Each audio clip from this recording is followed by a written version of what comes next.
Hey guys, how's it going? Today it's a very red day, obviously, in the market. As I'm recording it, NIO's down more than 8%. And the reason might be because it's a Fed week. So we have Evans speaking, Daly speaking today. Yesterday we had another talk. Tomorrow it's Powell speaking. So lots of volatility based on that, of course. And last but not least, we have the Netflix fallout. So possibly a couple of funds are receiving a margin call based on their Netflix position today and need to get rid of some stocks.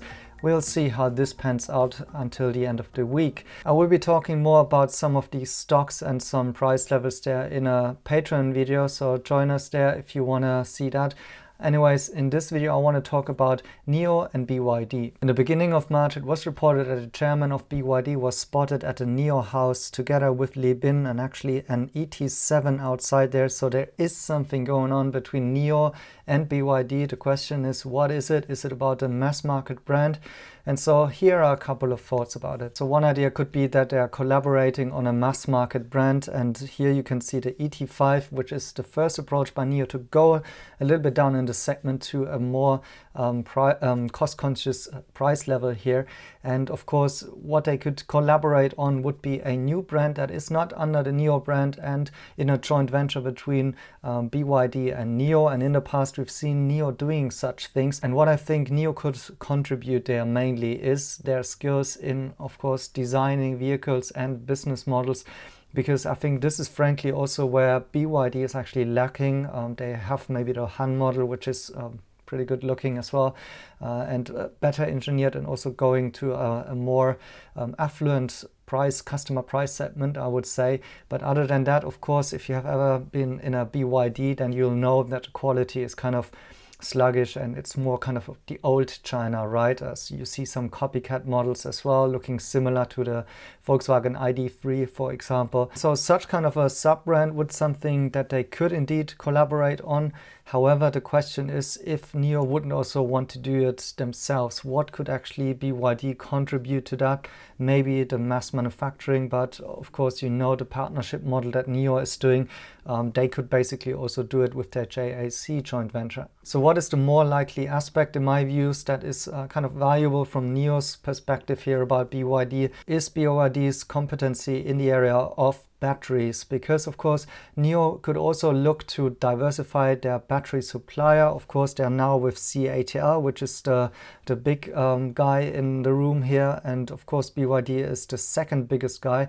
And we've seen, for example, CATL also doing their own venture in terms of battery swapping. So maybe also NIO thinks a little bit about getting off this dependency of CATL. So that would be one way, but also more specific on the battery chemistry. LFP batteries supplied by BYD could be very interesting. LFP should gain a lot of traction and market share because it's less costly and therefore would really help also in this kind of a idea of manufacturing a mass market car. That is what is being used today in many of the China-made Tesla Model 3. So this is a great way of lowering the cost basis. And so that might be a real partnership in a beneficial way between NIO and BYD. What could also be very interesting is, of course, the aspect of battery swapping, which NIO has pioneered. We now see CATL entering, and so it's quite realistic actually that also BYD wants to look into this aspect, because frankly this is how China moves. If something has been proven as a business model and business case, then there will be many players actually moving in that.